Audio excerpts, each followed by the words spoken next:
What's the deal with the endless siblings? Are the fans ever going to see them all in Season 2? Would Dream be confident enough to free his former lover? For fans of the Sandman, it's an endless trip. Keep watching to find out. Dream sets Nada free. In the first season of the Sandman, the fans were made to realize that there was a woman who was a former lover of Dream, Nada. Dream is known by many names in the series, from Morpheus, Sandman, Onieros to Kaikul, as he was fondly called by Nada. This woman was imprisoned by Dream himself, and he kept her in hell for defying him. Dream and Matthew the Raven were visiting hell when Nada begged Dream to set her free, calling him by the name she knew him as. Despite being kept in prison for over 10,000 years, Dream mentioned that it wasn't time to set her free yet, even though he was still in love with her. This episode of how Dream was dealing with his former lover shows how ruthless and stubborn he can be. After 10,000 years of punishing a woman that he loves, he might be able to free her in the Sandman 2.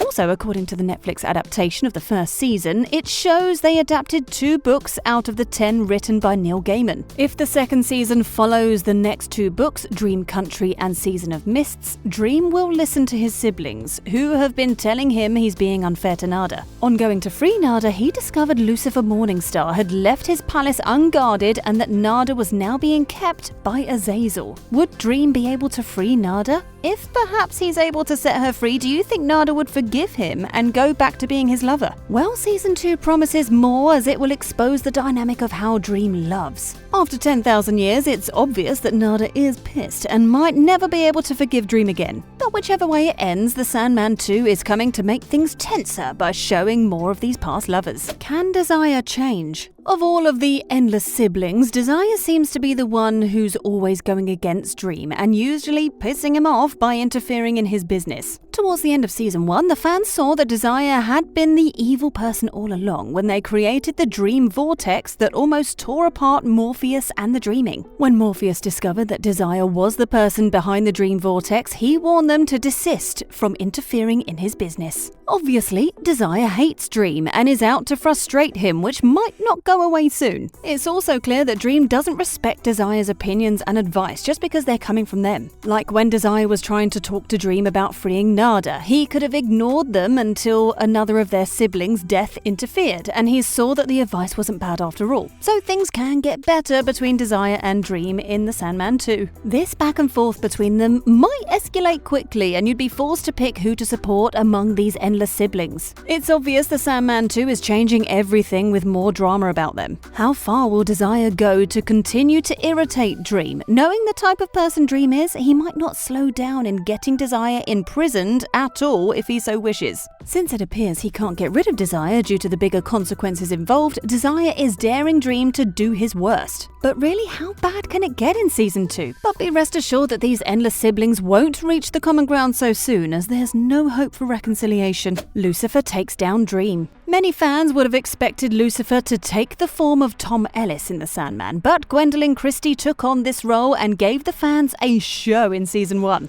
Okay, now you didn't just think Lucifer would let things slide between themselves and Dream just like that. Come on, they are the devil. Of course they'd seek revenge. Lucifer and Dream got into their one-on-one battle in which Dream came out triumphantly. And the devil will certainly keep on going after Dream until they've had the last laugh. They won't stop, not even after Dream embarrassed them so shamefully as the demons watched. And in the final episode, Azazel and Lucifer came together to make plans on how to further expand the kingdom of hell. Lucifer then plans to make God angry by getting rid of Morpheus. It's known that Lucifer would do any trick, go to any length to achieve his aim. But will they be able to defeat Morpheus, or will they have other goals in the Sandman 2? Whatever it is, Lucifer hasn't forgiven Morpheus, and they might take their time in plotting the best way to defeat him. But they'd possibly get their time. Isn't that great? It'll be fun to see another showdown between Lucifer and Morpheus again in the Sandman 2. And if they lose again, that changes everything to further chaos and war. Well, Lucifer doesn't understand any other language anyway. Helping William Shakespeare. William Shakespeare's great use of words and excellent eloquence didn't just come by chance, as it was revealed that Dream helped him to come into his potential. Dream first discovered William in one of his meetings with Hobgoblin. That was when he realized that the people at the time didn't really see William for the great talent that he was. But after hearing him speak, he was taken by surprise and willing to help the man develop and come to his potential. Dream was able to open up William's mind to a host of endless inspirations and discoveries. When Hob got to see how much William had improved, he knew that only Dream could have helped him achieve so much in so little time. And after seeing how greatly Dream was able to impact William, are there more notable figures that will spring up in Season 2?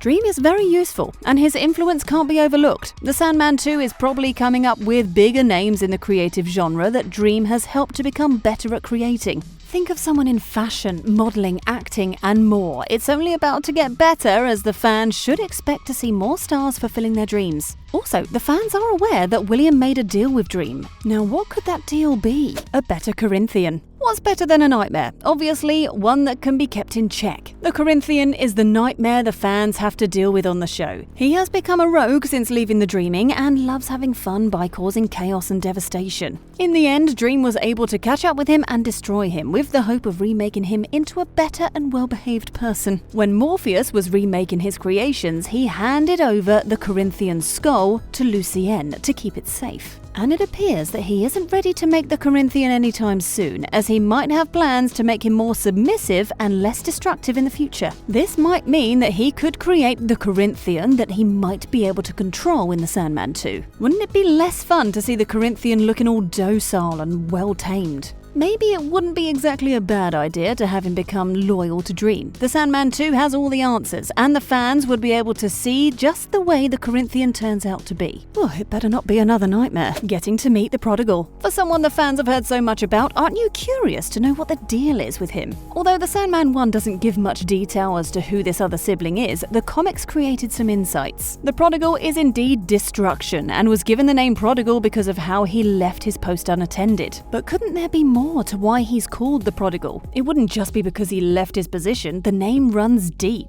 and it might be that the Prodigal took away some of the endless resources and is now being so reckless. After all, that's what being destructive entails. Things are just about to get spicy, as the fans might finally get to meet the famous Prodigal's son, as he's constantly being referred to by his siblings. And maybe there will be more details as to how he went from destruction to the Prodigal. Also, would this character be as fascinating as he's been talked about? It takes the Sandman 2 to bring all of this on board, and exploring any of the endless siblings doesn't get any easier, so be prepared. More from Endless Children. There are 7 Endless Children, and only 4 were revealed in the Sandman 1. There'd probably be a revelation of the remaining endless siblings in Season 2. Fans have encountered death, dream, desire, and despair. The rest, destiny, destruction, and delirium, are just waiting to be unraveled. The deal is, if the 4 siblings are already causing so much chaos and drama on the show, how bad would 7 siblings together at once be? And what if there are more than 7 siblings that aren't in the book and could be added? Anything can happen, and there might be more than the fans already know. Dream also mentioning that destiny and death are kind of like the strongest. Who knows how to keep the others in check? This was obvious when Death tried to interfere with Dream and Desire. Having these endless children together is just the drama that will change everything in Season 2, and the fans haven't seen the end of it yet. These and many more are what's coming to your screen in the Sandman 2. What do you think will shake up everything the most? Share your thoughts in the comments, and thanks for watching.